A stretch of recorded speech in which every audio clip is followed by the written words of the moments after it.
Que le Seigneur Jésus-Christ, le ressuscité du troisième jour, notre Boaz, le mari d'Érith, le parent rédempteur, vous bénisse. Shalom. Je suis encore dans la joie, comme le disait le prophète David en son temps. Je suis dans la joie quand on me dit, allons dans la maison de l'Éternel. Et vous savez, c'est un grand privilège quand nous écoutons parler du maître. Et quand le maître nous parle, ça fait du bien. Je suis en train de voir comment le Seigneur est en train de m'amener dans la profondeur de sa parole.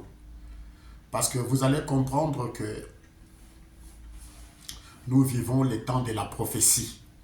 Nous vivons les temps de l'eschatologie biblique. Nous vivons les temps où les événements modernes sont rendus clairs par la prophétie. Nous vivons les temps de la 17, Amos chapitre 8, verset 10, 11e au 13e. Les temps de la famine, les temps où il y a la famine spirituelle. Nous vivons les temps où il y a la plus grande séduction que le monde n'a jamais connue. Alors le maître a dit, prenez garde que personne ne vous séduise. La séduction bat les records, surtout maintenant dans nos églises locales aussi.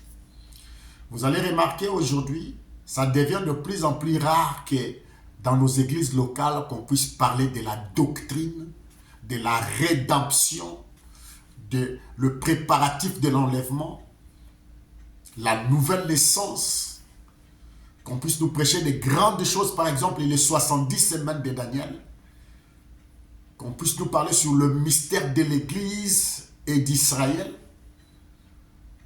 qu'on puisse nous parler des éléments eschatologiques d'Apocalypse, tels que Apocalypse chapitre 9, Apocalypse 13, Apocalypse 17, Apocalypse 18. On n'en parle pas.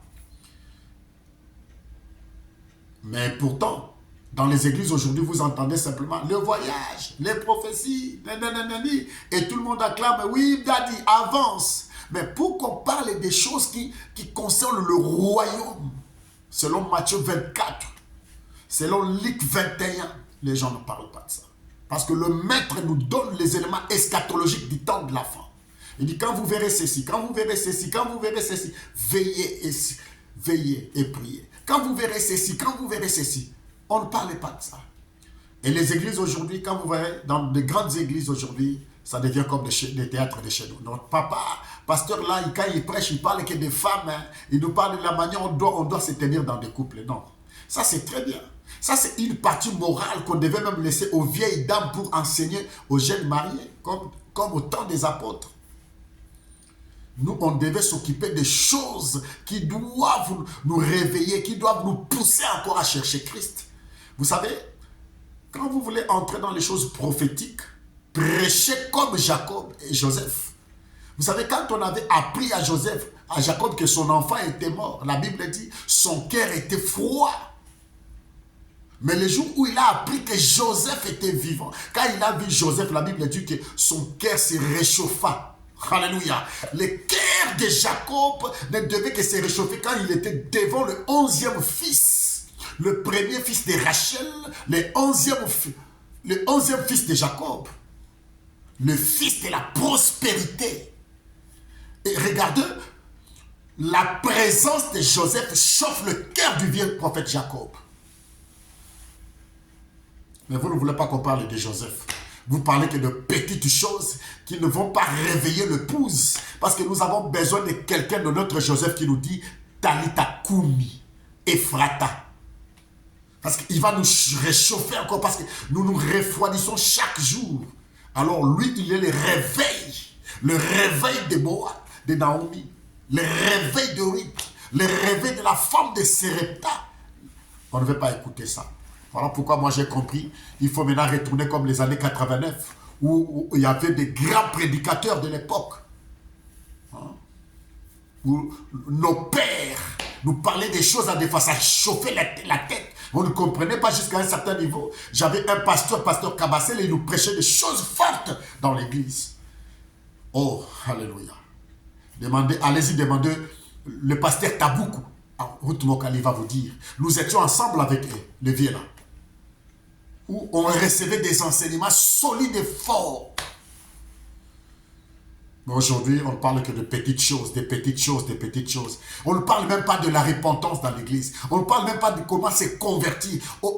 La nuit de la traversée, l'onction de l'argent, l'onction des mariages, l'esprit des célibats. Des choses, quand vous fouinez dans la Bible, ça n'existe pas. Les démons des célibats, les démons des célibats n'existent pas. Quand quelqu'un a un travail, il doit se marier. Quelqu'un qui n'a pas de travail, vous dites qu'il a un démon des célibats. Ça, c'est quelle foutaise comme ça. Au Congo, il n'y a pas de boulot. Comment les gens vont se marier? Vous dites les démons des célibats, ça n'existe pas. Donc aujourd'hui, on parle plus des démons que du maître. Du haut de la chair, on ne parle que des démons, des démons, des démons. L'église connaît même les démons, le monde pandamonium. Si tu lui demandes, montre-moi dans la Bible noir sur blanc le monde pandamonium, il n'y en a pas. Ce sont des histoires, ce sont des faits étrangers qui entrent dans l'église pour amener quoi? La paix dans l'église.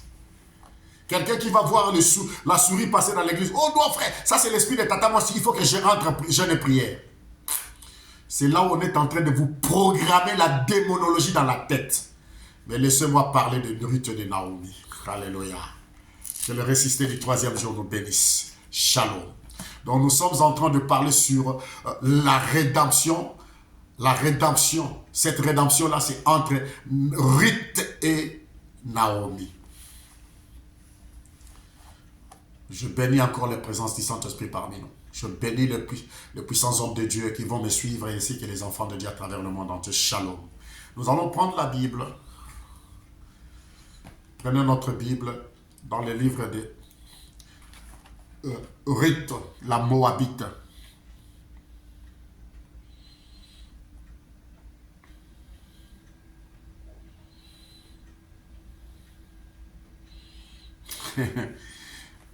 Frère, il y a beaucoup à dire dans ces 4 chapitres. On peut faire même 2 ans. Parce que ce livre regorge des grands mystères.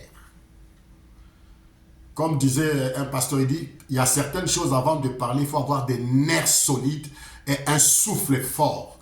Parce que vous savez qu'en Israël, pour que tu puisses trompeter la trompette, tu devais avoir le souffle. Si tu n'as pas le souffle, tu ne pouvais pas trompeter. Pour trompeter la trompette, on devait choisir des gens qui avaient de gros poumons. Parce qu'il faut sonner la trompette. C'est-à-dire que quand on en arrive maintenant à sonner des grandes lignes comme des livres de Ruth, d'Esther, de Daniel, d'Apocalypse, il faut avoir le souffle. Il faut avoir des nerfs, c'est-à-dire être bien enseigné. Solidement établi, comme le Christ a dit. J'aime beaucoup mon maître, j'aime toujours citer le Seigneur Jésus-Christ. Parce que hier, je disais toujours, X a dit, aujourd'hui, j'aime dire mon Seigneur Jésus-Christ a dit. Alléluia. Et je cite aussi les noms des disciples de Jésus qui sont mes frères, parce que l'apôtre Paul aussi pouvait dire. Alléluia. Mais il faut toujours dire, Christ a dit, le Seigneur a dit. Le Seigneur a dit, c'est lui qui vaincra. Je le ferai une colonne dans les temples de mon Père. Des colonnes. Voilà pourquoi quand l'apôtre Paul a écrit, il est allé vers les colonnes. Il dit, je suis allé voir ceux qui étaient considérés comme des colonnes, Pierre et Jacques. Donc, toi aussi, si tu veux te mettre à enseigner les choses solides, rassure-toi bien que tu es devenu une colonne pour les saints. Alléluia. Donc, nous sommes en train de parler sur l'histoire de Ruth.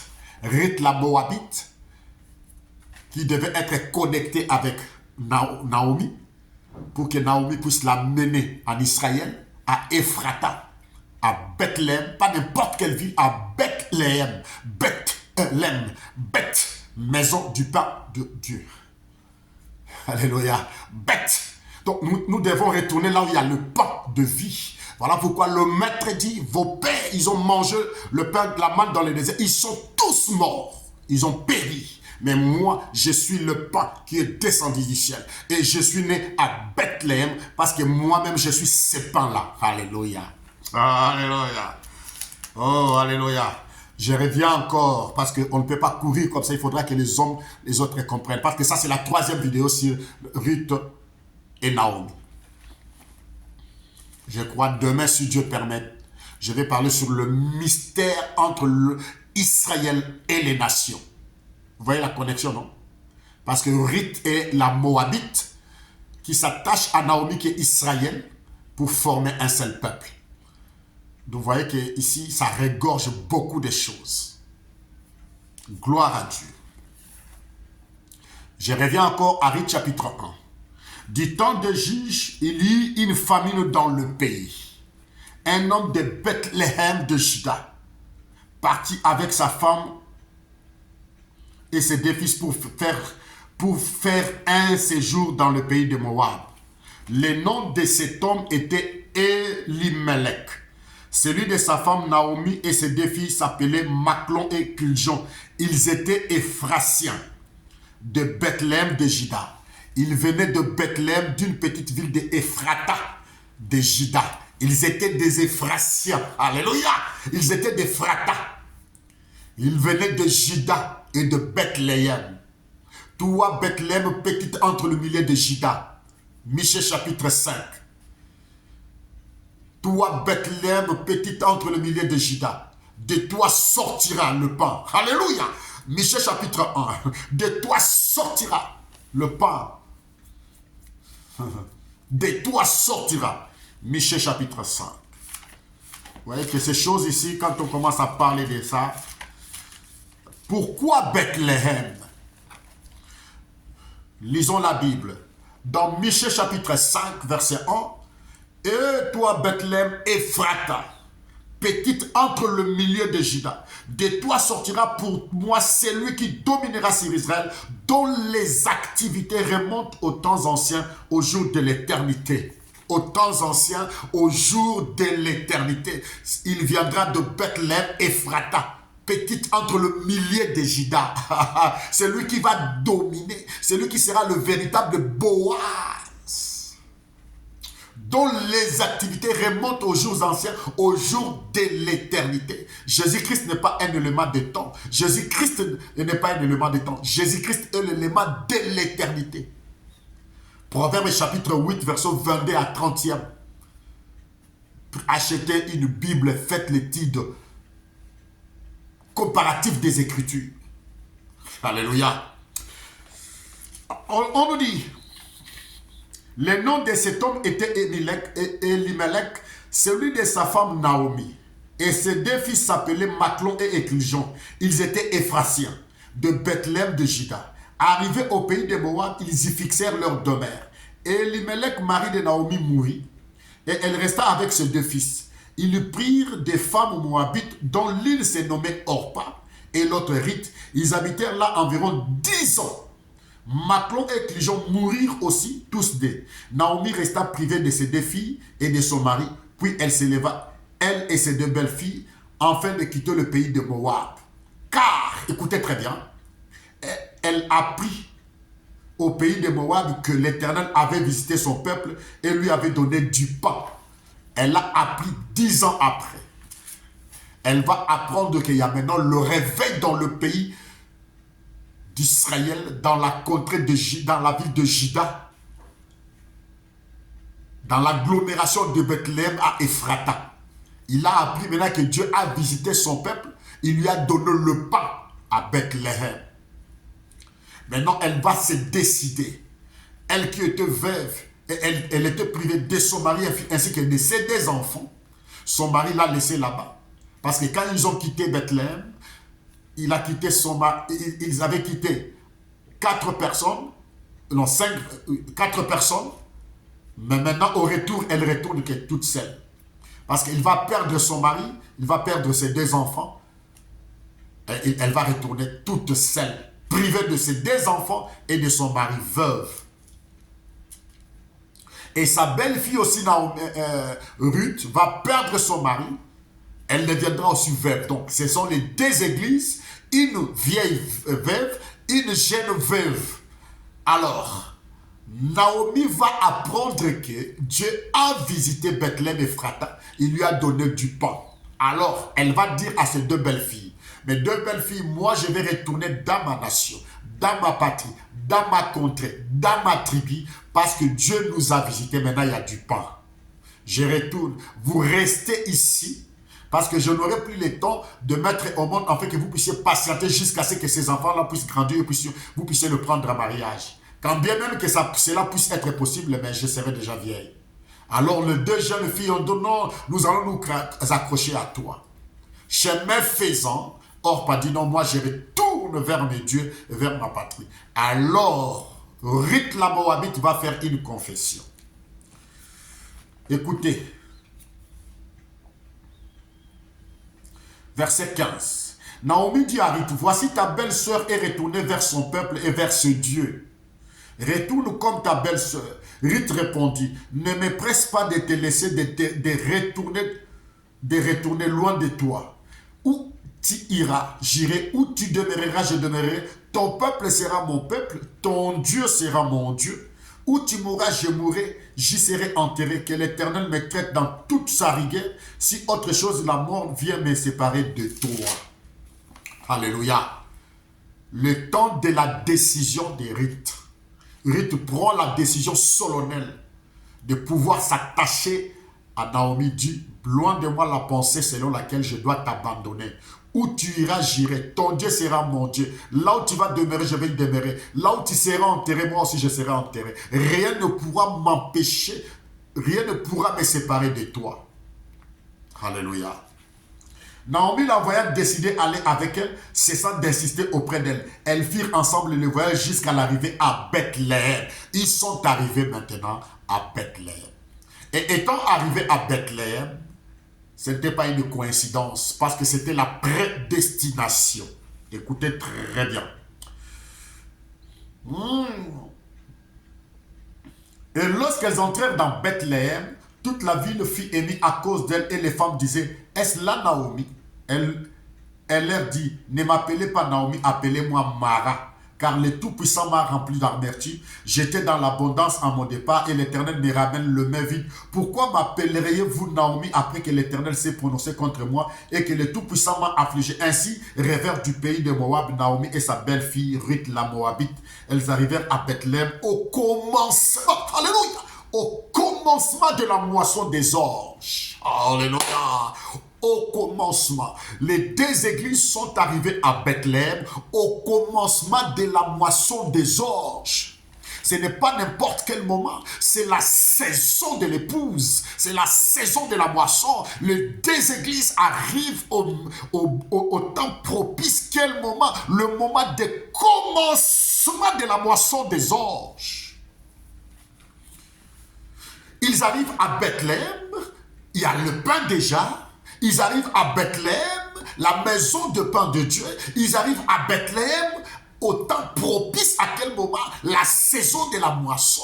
C'est-à-dire qu'il y avait déjà les deux pluies qui se battaient. Et c'était pendant quelle période? La période, ce n'est pas n'importe quelle période. C'était la période de blé, des orges et des fromages. Alléluia. Alléluia. Alléluia. Alléluia. Hosanna. Elles arrivèrent à Bethléem au commencement des moissons des orges. Alléluia. Il y a des pépites d'or.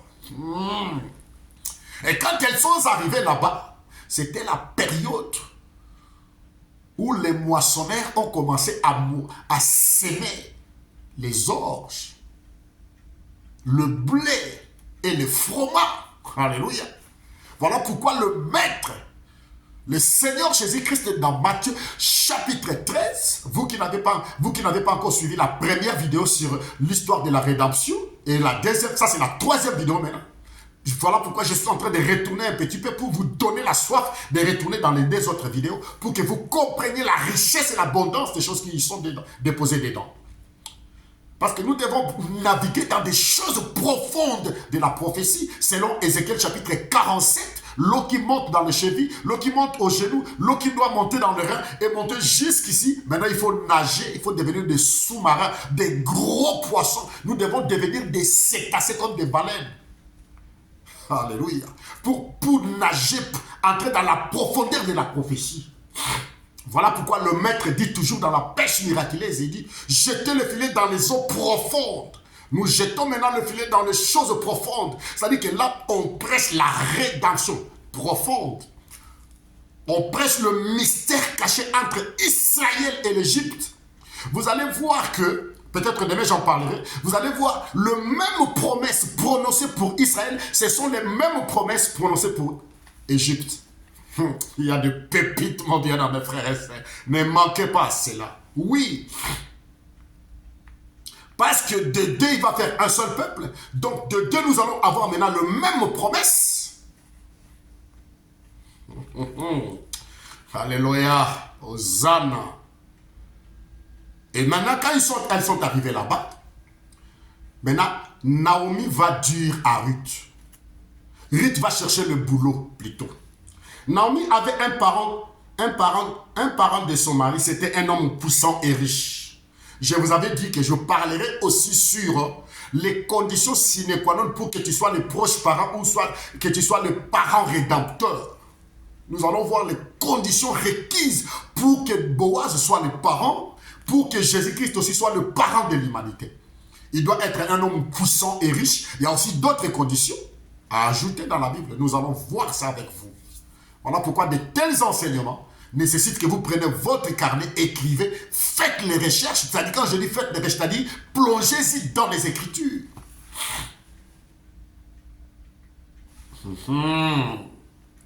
Naomi avait un parent de son mari, c'était un homme puissant et riche de la famille d'Elimelech qui se nommait Boaz. Ruth la Moabite dit à Naomi, laissez-moi, je te prie, aller glaner des épis dans les champs de celui aux yeux duquel je trouverai grâce. Laissez-moi aller glaner les épis. Parce que c'est le temps de la moisson, des orges. Alors elle ne devait qu'aller glaner les épis.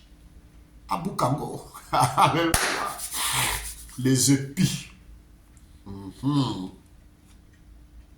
Elle lui répondit, va ma fille. Elle alla glaner dans un champ derrière le moissonneur.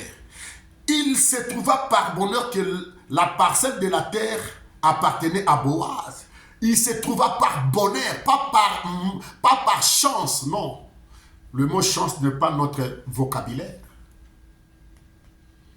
Il se trouva par bonheur que la parcelle de la terre, que la parcelle de terre appartenait à Boaz, qui était de la famille d'Elimelech.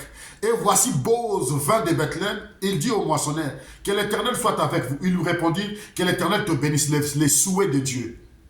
Et Boaz dit à son serviteur, chargé de surveiller les moissonneurs. À qui est cette jeune femme? Le serviteur chargé de surveiller les moissonneurs répondit, c'est une des femmes moabites. Maintenant, les serviteurs qui connaissent bien Boaz, qui connaît les gabarits du Boaz, qui est chargé de veiller sur nous les moissonneurs, c'est le Saint-Esprit. Voilà pourquoi Christ a dit, il faut que je m'en aille. Si je ne m'en vais pas, le consolateur, le véritable enseignant, le Kola, lui le grand enseignant, le docteur des docteurs, il connaît les moissonneurs. Quand Christ lui dit, qui sont ces moissonneurs? Il dit, ce sont tes véritables serviteurs, tes serviteurs fidèles, qui sont castrés, qui ne doivent plus mettre leur sémence dans Ruth la Moabite. Nous sommes les castrés, nous n'avons plus de sémences, nous n'avons plus de visions, nous n'avons plus des alliances à nous-mêmes. Voilà pourquoi cet enseignement doit déboulonner toutes les fausses visions de la parole. Je vous ai dit que nous allons nous rattacher avec le livre d'Esther. Parce qu'on devait prendre les 7 princes, les castrer. Ces 7 princes-là qui devaient garder l'épouse du roi ne pouvaient pas avoir la sémence en eux. Ils devaient être des hommes castrés sans sémence pour ne pas donner la sémence étrangère à l'épouse du roi. Oh, alléluia! Vous vous souvenez au temps de Mobutu. Mobutu avait des commandos qu'on appelait les rangers. Où on les avait castrés. Pour qu'ils deviennent, pour que ces gens ici, pour que nous devions des iniques. Pour garder Ruth la Moabite, l'épouse du roi. Il dit, le serviteur chargé de surveiller les moissons répondit, c'est une jeune femme moabite qui est revenue avec Naomi du pays de Moab. Elle a dit, permettez-moi de glaner et de ramasser des épis entre le gerbe. Je vous ai pas, nous avions parlé sur, oh, le temps passe vite, nous avions parlé sur la fête des gerbes et la fête de la Pentecôte. Là, je suis en train de partir à quelque chose. Boaz dit à Ruth, écoute ma fille, ne va pas glaner dans un autre champ, ne t'éloigne pas d'ici, reste avec mes servantes. Regarde où l'on moissonne dans les champs, va après elle. J'ai défendu à mes serviteurs de te toucher. J'ai défendu à mes serviteurs de ne pas te toucher. Aujourd'hui, nous les serviteurs, au lieu de prêcher la parole de Jésus-Christ, on commence à dire, entrez dans la vision de l'homme de Dieu, entrez dans mon alliance. Là, tu n'es pas un véritable moissonneur. Tu n'es pas le gardien des moissonneurs. Parce qu'on nous a interdit de ne pas toucher avec la Moabite. Mais nous amenons nos histoires falsifiées à l'épouse de Jésus. Selon la vision de l'homme de Dieu. Selon mon alliance. Frère, un véritable serviteur de Jésus-Christ n'a pas une vision. Un serviteur de Jésus-Christ n'a pas une alliance. Frère, nous venons bousculer tout ce qui n'appartient pas à Christ. Parce que ça, c'est le langage de Babel. Ça, c'est le langage, les enseignements de Babylone. Pourquoi? Parce qu'on veut créer plusieurs têtes dans l'église. Et pourtant, Christ dit, je suis la tête de l'église. S'il est la tête de l'église, alors qui doit avoir encore la vision? Si Christ est la tête de l'église, comment toi tu dis que tu as la vision? Parce que si tu as la vision, tu deviens aussi la tête. Si tu as une alliance, ça veut dire que tu deviens aussi une alliance. Frère, j'ai dit, nous sommes arrivés au moment où c'est le temps de la décision et de la séparation. Nous nous séparons de tout ce qui ne cadre pas avec la Bible. Tu me dis, selon la vision de l'homme de Dieu, moi je ne connais pas ce langage-là, frère. Ce langage-là est entré par nos pères de la foi. Et commencer à dire la vision. Quand Dieu appelle un homme, il lui donne la vision et la provision. Frère, attention. Notre vision et notre provision vient de Matthieu 28, là où Christ nous donne la feuille de route. Il dit, voici la provision et la vision. Allez, faites de toutes les nations des disciples. Voici la vision. Voici la vraie vision. Voici la feuille de route. Si tu boudes, c'est ton problème. Moi, je m'en fous et je continue mon chemin. D'ailleurs, tout le monde ne prêchera pas la vraie doctrine. Il faut qu'il y ait la fausse église et la vraie église. Il faut qu'il y ait la vraie vigne et la fausse vigne. Nous ne voulons pas changer la fausse vigne pour qu'elle devienne la vraie vigne. Nous parlons aux éternels, nous parlons à la vigne du Seigneur et nous parlons aux semences au blé. Alléluia. Les autres ne vont pas comprendre et les autres vont nous combattre. Mais nous avançons avec la révélation de la parole et l'inspiration divine, ainsi que la véritable onction. Écoutez, frère, l'heure est venue où nous devons remettre l'église dans les rails en vue de recevoir la fête de la Pentecôte dans nos églises locales. Écoutez ce que le maître dit. Matthieu 28. Les 11 disciples allèrent en Galilée sur la montagne que Jésus leur avait désignée. Quand ils le virent, ils adorèrent, mais quelques-uns eurent des doutes. Jésus s'étant approché leur parla ainsi. Tout pouvoir, l'homme puissant, tout pouvoir m'a été donné dans les cieux et sur la terre. Allez, il nous donne la feuille de route, la commission, la vision globale de son église. Allez, faites de toutes les nations des disciples, les baptisant au nom du Père, du Fils et du Saint-Esprit. Enseignez-leur, écoutez bien, enseignez-leur à observer tout ce que je vous ai prescrit. Et voici, je suis avec vous tous les jours jusqu'à la fin du monde. Enseignez-leur à observer tout ce que je vous ai prescrit. C'est-à-dire, il y a eu un législateur du temps à l'Ancien Testament, Moïse. Moïse, quand il est descendu de la montagne, il était descendu avec le détable. Voilà pourquoi dans Malachie chapitre 4, verset 5, les enfants d'Israël devaient toujours se souvenir de Moïse. Souvenez-vous de la loi de Moïse, mon serviteur, auquel j'ai prescrit pour tout Israël des préceptes et des ordonnances.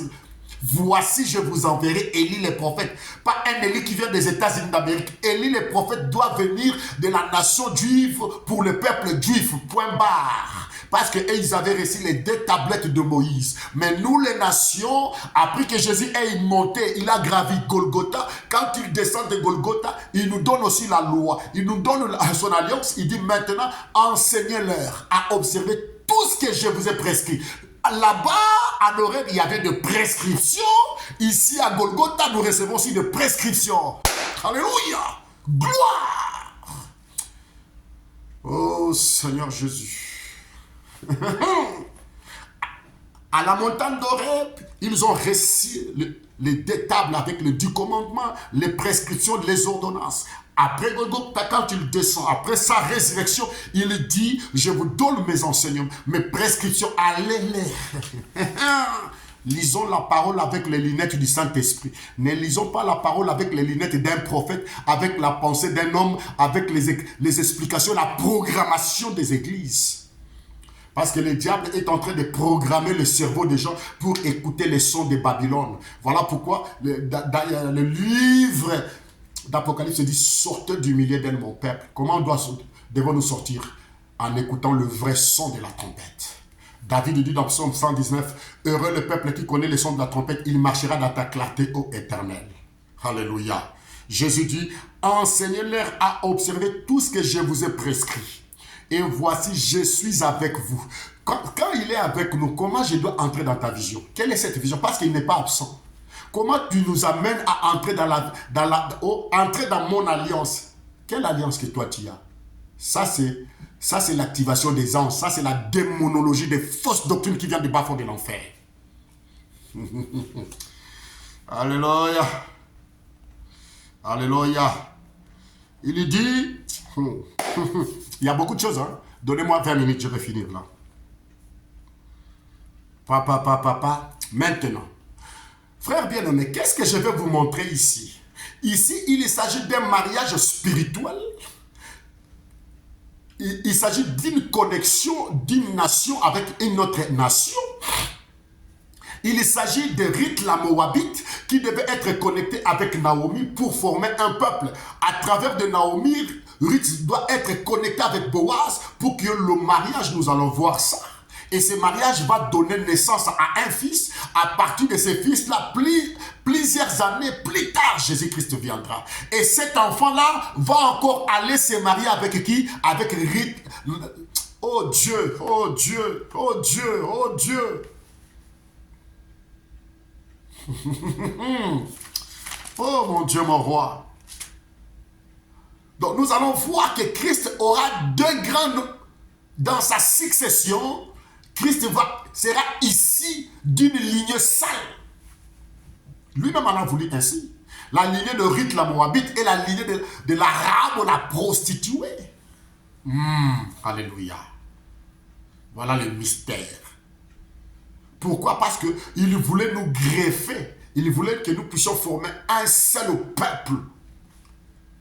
Alléluia. Écoutez-moi ça.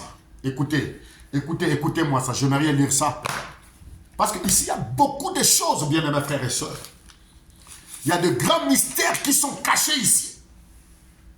L'apôtre Paul dit, il dit dans Éphésiens chapitre 2, écoutez ça. Écoutez-moi ça. Ah, mon Dieu, mon roi. Il y a des choses, frères bien-aimés, quand nous lisons, nous réalisons combien est la grâce la grâce de Dieu. Éphésiens chapitre 2, verset 12. Je lis. Écoutez très bien. Souvenez-vous que vous étiez en ces temps-là sans Christ. Ruth la Moabite. Ici, Paul parle de nous. Parce qu'il est l'apôtre des nations. Ici, il parle aux Éphésiens. Les Éphésiens ne sont pas le peuple juif. Il parle à nous, les nations. Éphèse. Or, Éphèse, c'était en Asie. Dans la Turquie d'aujourd'hui. Il parle aux Éphésiens, les étrangers, selon la promesse. Les Éphésiens n'avaient pas la promesse. Nous, on n'avait pas la promesse. Écoutez maintenant. Souvenez-vous que vous étiez en ces temps-là sans Christ, privés du droit de cité en Israël, étrangers aux alliances, de la promesse sans espérance et sans Dieu dans le monde. Mais maintenant en Jésus-Christ, vous qui étiez jadis éloignés, vous avez été rapprochés par le sang de Jésus-Christ. Alléluia. Car il est notre paix. Lui qui d'aider, c'est-à-dire Jésus-Christ fera de deux, écoutez bien, lui, car il est notre paix, lui qui des deux n'a fait que un et qui a renversé le mur de séparation de l'inimitié, lui qui des deux a fait que un, lui qui Naomi et Ruth doivent devenir une seule nation par le sang de Jésus-Christ au travers de Boaz. Lui qui de que nous soyons un. Voilà le mystère de la rédemption. Voilà pourquoi quand vous écoutez un faux prophète qui vous dit je n'aime pas voir le blanc puisse se marier avec des noirs ou le noir se marier avec des blancs, c'est un raciste. Ça, c'est un langage raciste. Oh Jésus. Et maintenant, l'apôtre Paul explique toutes ces choses parmi les nations. Dans le livre des Romains, il parle de greffage. Nous devrions être greffés avec Israël. Écoutez-moi très bien. Parce que je vous dis que dans ces choses, il y a de pépites impossibles. Romains chapitre 11. Oh mon Dieu, mon roi.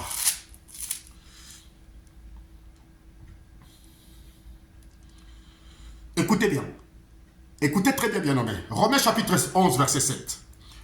Quoi donc? Ce qu'Israël cherche, il ne l'a point obtenu. Mais les élus l'ont obtenu, tandis que les autres ont été endurcis. Nous sommes les élus maintenant, et Israël est endurci. Nous sommes la Moabite, Naomi est rejetée.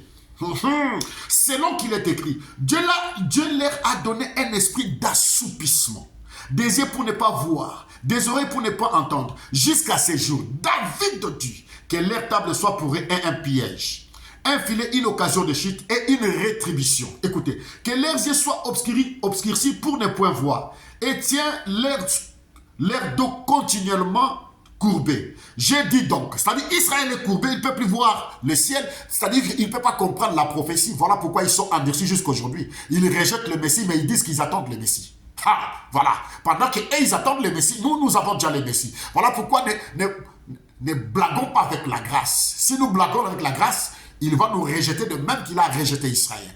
Ah oui. Je dis donc, est-ce que pour tomber qu'ils ont branché? Loin de là. Mais par leur chute, les salis est devenu accessible aux païens afin qu'ils soient excités à la jalousie. De même qu'il avait suscité la famine à Bethléem pour que les enfants d'Israël puissent quitter Bethléem, aller chez les Moabites. Pour que leur retour, ils retournent avec une autre nation. Voilà, c'est profond, hein? Or, si leur chute a été la richesse du monde, leur amoindrissement la richesse des païens, combien plus en sera-t-il quand ils se convertiront? Écoutez maintenant. Je vous l'ai dit à vous païens, en tant qu'apôtre des païens, pas le prophète de païens. Paul n'a jamais été prophète. Oh, le 7 âge de l'église, Paul c'était le prophète du premier âge. Non, il dit en tant qu'apôtre des païens. La parole déboulonne toutes les fausses doctrines. En tant qu'apôtre des païens, je glorifie mon ministère, afin qu'ici il est possible d'exciter la jalousie des sèmes de ma race et d'en sauver quelques-uns. Car si leur mise en écart a été la réconciliation du monde, quelle sera leur réintégration? Parce que ici, les témoins de Jéhovah échouent, ils disent que Dieu a rejeté totalement Israël. Voilà pourquoi les 144 000 membres viendront des nations. Une fausse doctrine qui vient du bas-fond de l'enfer. Nous allons encore attaquer la doctrine des témoins de Jéhovah. Une fausse doctrine venant du bas-fond de l'enfer. Dieu dit, je n'oublierai jamais Jérusalem. Car si leur mise à l'écart a été la réconciliation du monde, quelle sera leur réintégration? Sinon, le passage de la mort à la vie. Waouh! Or, si les prémices sont saintes, la masse l'est aussi. Si la racine est sainte, les branches l'est aussi. Mais si quelques-unes des branches ont été retranchées, et si toi qui étais un olivier sauvage, nous étions des oliviers sauvages, des Moabites, alléluia, tu as été greffé à leur place, le mystère du greffage. On a coupé quelques branches. On n'a pas coupé le tronc. On n'a pas coupé la racine. On a coupé quelques branches pour nous greffer. Vous voyez? Quand on fait le greffage, c'est-à-dire que nous dépendons de leur sève. Nous allons porter notre propre fruit, mais eux aussi vont porter leurs fruits. Mais dépendant toujours de la même sève et de même racine. Et la racine, c'est eux. Le mystère du greffage, le mystère de Ruth et de Naomi, le mystère d'Israël et les nations. Alléluia. Verset 17, Romains chapitre 11. Mais si quelques-unes des branches ont été retranchées, et si toi qui étais un olivier sauvage, tu as été greffé à leur place, rendu participant de la racine nourricière de l'olivier. L'olivier, c'est Israël. Les autres branches, c'est nous. Matthieu 24, Luc 21 plutôt. Écoutez très bien. Écoutez-moi très bien. Il dit, Luc 21, verset 29, il leur dit une comparaison. Voyez le figuier et tous les arbres. Dès qu'ils ont poussé, vous savez de vous-même qu'en regardant que l'été est proche. Et il leur dit une comparaison. Voyez le figuier au sanglier. Le figuier, c'est Israël. Et tous les arbres et le reste des arbres, ce sont les nations. Dès qu'ils ont poussé, vous savez de vous-même, en regardant que déjà l'été est proche. De même que quand vous verrez ces choses arriver, sachez que le royaume de Dieu est proche. Quand vous commencez à voir l'olivier commencer à bourgeonner, et que nous les nations, si nous commençons à bourgeonner, le Fils de l'homme est à la porte. Le mystère de Naomi et de Ruth. Quelle pépite! Nous ne voulons pas encore parler de Boaz. Parlons tout d'abord de ces deux églises. Il dit, verset 17, il dit, mais si quelques-unes des branches ont été retranchées, et si toi qui étais un olivier sauvage, tu as été greffé à leur place, rendu participant de la racine nourricière de l'olivier. Ce n'est pas nous qui portons l'olivier, mais c'est l'olivier qui nous porte. Et ce n'est pas nous qui nourrissons l'olivier, c'est l'olivier qui nous nourrit. Parce qu'elle est la racine principale, la racine nourricière. C'est-à-dire quoi? C'est-à-dire c'est Romains 9. Quelle jonction d'écriture. Ne te glorifie pas aux dépens de ses branches. Si tu te glorifies, sache que ce n'est pas toi qui portes la racine, mais c'est la racine qui te porte. C'est Israël qui nous porte. Tu diras donc, les branches ont été retranchées afin que moi je sois greffé. Cela est vrai. Elles ont été retranchées pour cause d'incrédulité. Et toi, tu subsistes par la foi, ne t'abandonne pas à l'orgueil, mais crains. Car si Dieu n'a pas épargné le branche naturel, il ne t'épargnera pas non plus. Il ne t'épargnera pas non plus. Alléluia. Le greffage, la connexion entre Naomi et Ruth. Voilà pourquoi Jésus-Christ, le maître de la rédemption, il dit à la femme samaritaine, le salut vient des Juifs, c'est-à-dire c'est les Juifs qui portent toutes les nations du monde. Ce n'est pas les nations du monde, ce n'est pas à nous. Voilà pourquoi un païen ne peut pas aller. Quand je dis païen ici, ce n'est pas dans le sens du péché. Je dis païen par rapport à toutes les nations, par rapport à Israël, nous sommes considérés comme des païens. Ce n'est pas au peuple païen d'aller apporter les réveils chez les Juifs. Non frère, c'est aux Juifs de nous apporter les réveils. Et nous allons propager ces réveils à travers le monde entier. À l'instar de l'apôtre Paul, à l'instar de l'évangéliste Étienne, Philippe, parce que l'eunuque éthiopienne, regardez, la connexion a commencé depuis la nuit des temps. L'eunuque éthiopienne devait quitter toujours l'Éthiopie pour venir adorer à Jérusalem, frère. Parce que lui aussi, il est le fils de Ruth la Moabite. Ils avaient toujours une sainte soif de la connexion de venir à Jérusalem. Quelle distance entre l'Éthiopie et Jérusalem. De son retour, il lisait les livres d'Ésaïe. Maintenant, parce que c'était la saison des moissons des épis, comprenez dans quelle profondeur spirituelle je suis. Et il était en train de lire, comprenez pas. Dieu prend le prophète, l'évangéliste Philippe, il l'amène dans l'azote. Frère, Dieu fait les choses. Poum. Voilà pourquoi quand les gens disent que je peux sortir de moi-même la sortie astrale, non, cela ne dépend pas de toi. Quand Dieu veut faire quelque chose, il peut te faire quitter de là jusqu'à lui, pas que toi tu veux. Ce sont des faux enseignements qui ne cadrent pas avec les Saintes Écritures. Philippe est enlevé. Il apparaît à côté de l'eunuque éthiopien. Il lui pose la question, comprends-tu ce que tu es en train de lire? Il dit, comment je puis comprendre s'il n'y a pas quelqu'un qui peut m'expliquer ce que... Il dit, est-ce que celui-là qui dit là, il parlait de lui-même? Et Philippe commence à lui expliquer, Et l'unique éthiopien dit, mais voici l'eau, tu peux me baptiser. On lui a baptisé, il a reçu le Saint-Esprit, il amène le réveil en Éthiopie. Voilà d'où vient le réveil pour nous les nations. Que personne ne vous trompe pas que oh non, l'Égypte connaissait déjà Dieu, l'Égypte avait un Dieu monothéiste, frère. Ça, ce sont des mensonges qui viennent du bas fond de l'enfer. Et ce sont des enseignants branhamistes qui commencent à enseigner à Côte d'Ivoire que non, l'Égypte était monothéiste. Frère, l'Égypte n'a jamais été monothéiste. L'Égypte a été toujours polythéiste. Suivez mes bandes, suivez mes vidéos sur les deux Babylone. Ça aussi, un enseignement profond, frère. Là où nous sommes en train aussi de déboulonner toutes les fausses doctrines qui viennent de gauche à droite. Et nous positionnons l'Église de Dieu. Alléluia.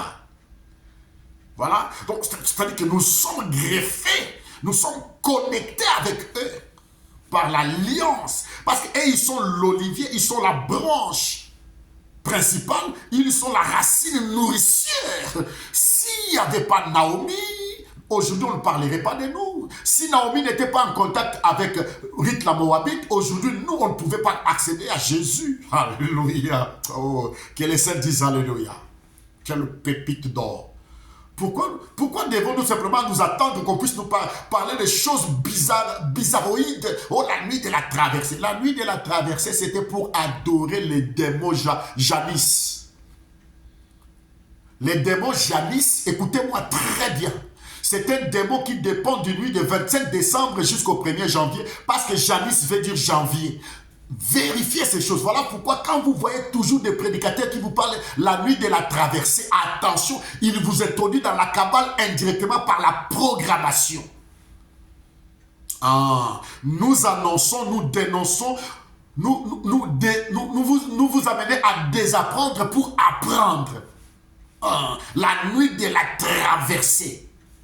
Vous ne voyez pas toutes ces choses-là dans les Facebook, dans les réseaux sociaux. Oh, la prédication de la nuit de la traversée. Là, vous allez voir, il y a beaucoup de vies. Les gens suivent ça. Parce que c'est Matthieu 24 qui s'accomplit. Mais quand on vous enseigne de telles choses comme ça, vous ne voulez pas suivre. Vous dites que vous exagérez. Oui, frère, nous exagérons pour vous. Mais les âmes qui sont sauvées, ils suivent cela à la loupe. La nuit de la traversée. La nuit de la traversée. Tapez Janis. Janis, c'est le Dieu adoré pendant le mois de janvier. C'est-à-dire qu'on doit quitter la fête du Dieu soleil pour qu'il y ait la traversée pour Janis. C'est lui qui débute maintenant le mois de janvier. Mon peuple périt par manque de connaissances. Et on est en train de vous programmer des choses que vous ne savez pas. Voilà pourquoi la nuit, vous avez toujours des problèmes. Il n'y a pas la vraie nouvelle naissance. Parce que vous êtes en connexion avec le monde des ténèbres d'une manière sublimative.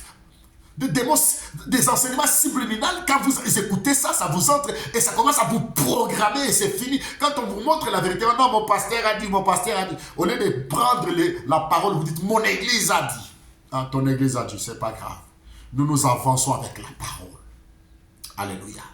Le mystère du greffage. C'est-à-dire que nous, Dieu a enlevé d'autres branches dans l'olivier tendre et que nous qui étions des oliviers sauvages, on nous a greffés. Mais il y a la racine nourricière qui nous tient. Cette racine nourricière-là, c'est Israël. Alors, l'air endurcissement, c'est notre richesse.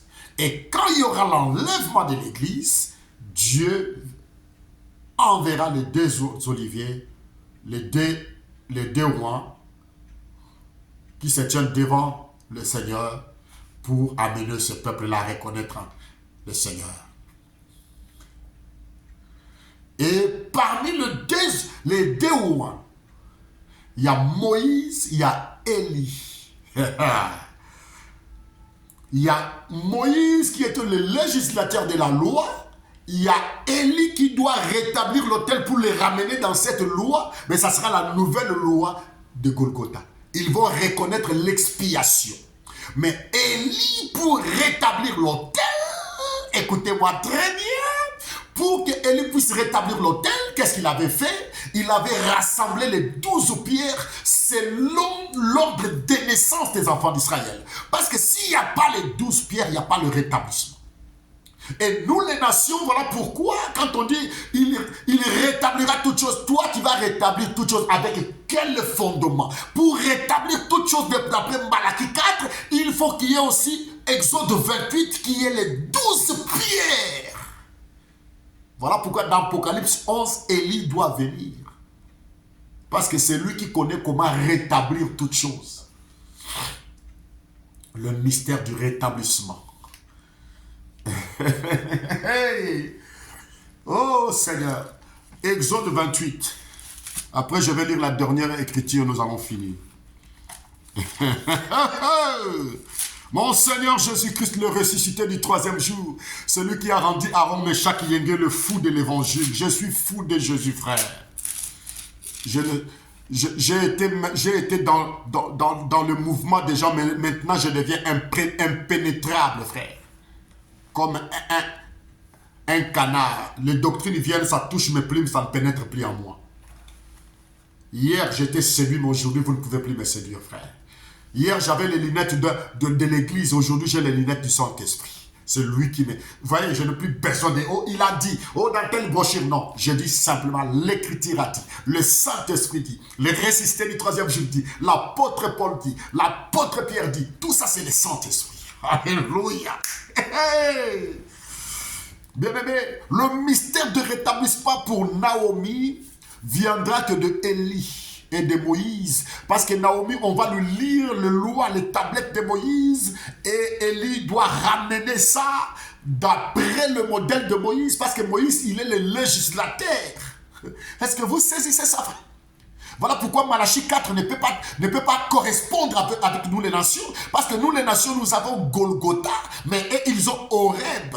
Voilà pourquoi dans Malachie 4, 5 dit, souvenez-vous de la loi de mon serviteur Moïse, auquel j'ai prescrit pour tout Israël en Horeb les prescriptions et des ordonnances.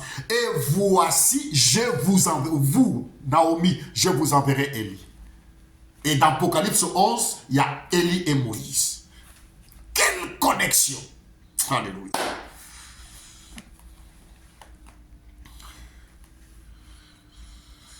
Exode 28, verset 9. Écoutez très bien.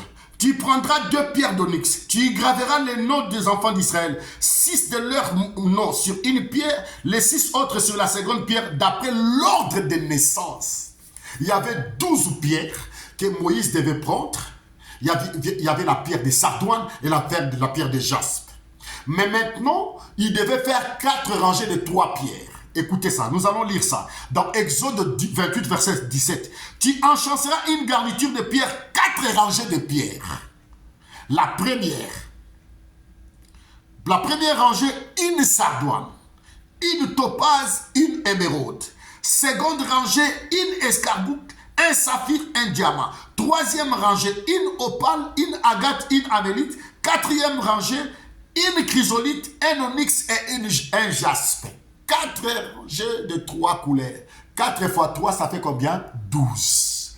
Et il devait le faire selon la position de naissance des enfants d'Israël. Et il devait venir dans la 4e rangée prendre une pierre d'onyx qui appartient à la 4e rangée. Parce que dans la dernière 4e rangée, il y a aussi une pierre spéciale qu'on appelle la pierre de jaspe qui est Benjamin.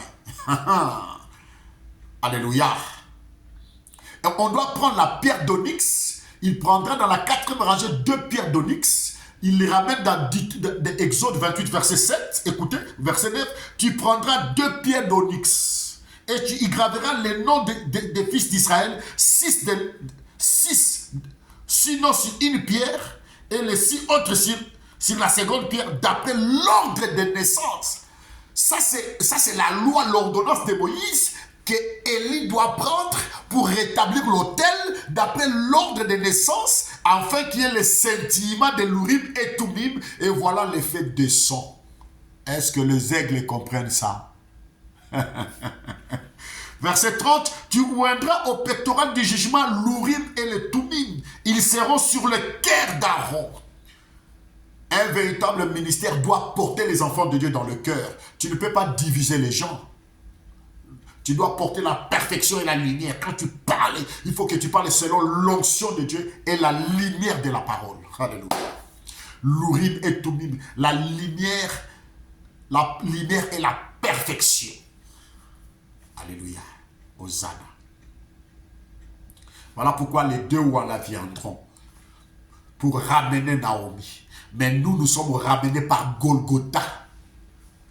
Voilà pourquoi il dit, allez, faites des nations, des disciples. Il dit, faites des nations. Nous maintenant. Il n'a pas dit, faites des nations. Faites des nations. Gloire à l'agneau de Dieu. Alléluia. La Bible est merveilleuse. Pourquoi? Parce qu'il est Boaz. Parce que comme il s'est marié à Naomi, il sait que Naomi a multiplié. Maintenant, nous devenons des nations. Alléluia. L'onction vient de descendre. Je ne savais pas cette chose. Ça vient de tomber là. Voilà pourquoi il faut prêcher avec l'esprit. Alléluia. Je n'ai jamais vu ça. Le Saint-Esprit, ça parle, frère. Il dit, Matthieu 28, frère. Vous voyez, quand on dépend du Saint-Esprit, les choses coulent. Ça vient de tomber là. Oh. Il dit, allez, faites de toutes les nations des disciples. Faites de toutes les nations. Mais quand à Israël, quand tu dis, voici, pour le pays interdit. Un seul pays. Voilà pourquoi quand vous demandez aux branhamistes, le pays d'interdit, c'est au singulier. Mais nous, on nous parle au pluriel. Quand ils défendaient les enfants d'Israël de ne pas aller chez les nations, ils disent, n'allez pas commettre les abominations de ces nations-là. Nous étions des nations. Mais Israël, une seule nation, un seul peuple. Alléluia. Voilà maintenant Boaz. Il envoie les moissonneurs d'aller entrer dans sa moisson pour chercher les nations. Ne voyez-vous pas la concordance entre le Boaz de type et le Boaz antitype? Il dit la moisson est mûre. Il y a peu d'ouvriers. Demandez au Père qu'il vous envoie des ouvriers pour entrer dans la moisson. Voilà, il dit, allez, faites des nations. Faites de toutes les nations des disciples. C'est-à-dire, entrez dans ma moisson maintenant. Allez glaner là-bas avec le rite de la Moabite. Alléluia. Que Dieu dispose qu'un jour qu'on puisse parler sur le mystère des couleurs. 1 Pierre chapitre 2. Je n'aime plus que les vidéos puissent passer une heure. J'aime que les choses soient cyclantes pour qu'on ait toujours la sainte soif d'écouter. Écoutez ça. Donnez-moi 2 minutes. Écoutez ça. Écoutez ça. Écoutez la bonne musique. Écoutez ça. Écoutez ça. Ça, c'est le goût de ça.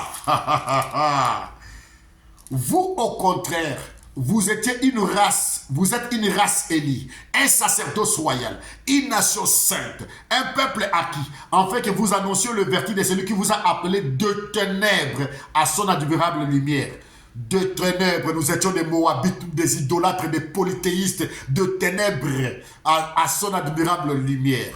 Vous qui autrefois n'étiez pas un peuple, et qui maintenant êtes le peuple de Dieu, vous qui n'aviez pas obtenu miséricorde, qui maintenant avez obtenu miséricorde.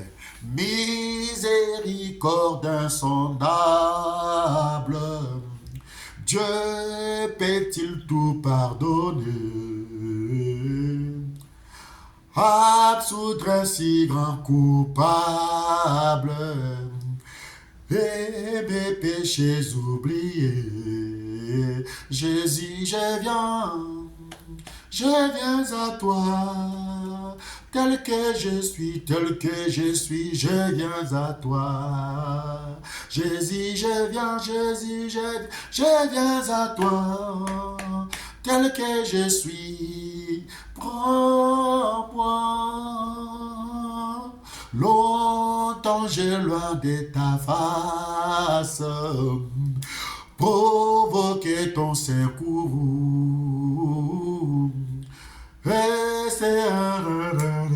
Alléluia. Miséricorde insondable, frère. Nous avons trouvé miséricorde insondable. Ne nous jugeons plus, frère. Ayons un cœur miséricordieux. Aimons-nous les uns les autres. Chantons des cantiques à l'ancienne mode. Ne chantons plus les cantiques modernes.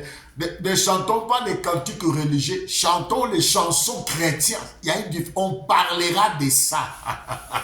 Il y a des cantiques chrétiens et il y a des chansons religieuses. C'est différent. Les chansons religieuses, c'est pour tout le monde. Mais les cantiques chrétiens, ça, c'est pour les chrétiens. Les chansons à l'ancienne mode que la Pentecôte a chanté. Le feu divin brille à mon cœur. Le feu divin, alléluia, brille à mon cœur. Le feu divin brille à mon cœur, alléluia. Le feu divin brille à mon cœur. Jésus revient. Pour me chercher, Jésus revient. Pour me chercher, Jésus revient. Là, c'est les cantiques spirituels. Alléluia. Le Saint-Esprit est là. Le Saint-Esprit est là. La mort a disparu. Dieu fait... Voilà des chansons qu'on devait chanter. Ça nous ramène dans la sainte présence de Dieu, en train de glaner dans des champs de Boaz. Nous qui autrefois nous étions éloignés de lui, nous étions dans les ténèbres profondes, il nous a amenés dans son admirable lumière. Nous sommes devenus un seul peuple, avec Ruth la Moabite. Voilà pourquoi le maître de boisson, il dit, allez faites des nations, toutes les nations des disciples, enseignez-les à observer tout ce que je vous ai prescrit. Parce que là-bas, il y a la prescription. Ici aussi, là, il y a l'ordonnance de Golgotha. Alléluia. Nous devons glaner dans les champs de Boaz. Au reste, que le ressuscité du troisième jour vous bénisse. Shalom. Que Dieu vous bénisse, que la paix de Christ soit avec vous, que ceux qui sont malades reçoivent la guérison au nom de Jésus-Christ. Ceux qui sont empêtrés dans la puissance du ténèbre soient délivrés au nom de Jésus-Christ, parce qu'il est écrit, si le Fils vous a franchi, vous serez réellement libre. Alors acceptez votre liberté maintenant au nom de Jésus-Christ de Nazareth. Amen.